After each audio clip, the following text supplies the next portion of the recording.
Nagu näete, on need Priit Humal ja Andres Tarand. Ma olen ka seal serva peal. Ja me tuleme välja Euroopa Komisjoni majast, olles rõõmsad kohtumise üle Euroopa Komisjoni komissari Violeta Bulciga.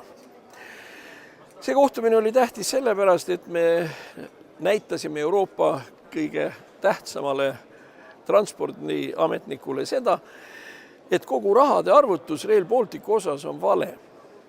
Ernst & Young pani puusse umbes veerandiga, see tähendab veerand miljardit mauhti vastu taevast.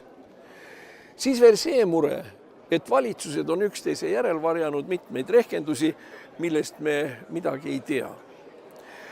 Pärnu trassi puhul on arvestamata see, et Rail Baltic hakkaks kulgema kõva maa asemel läbi turbarabade ja probleeme on veelgi.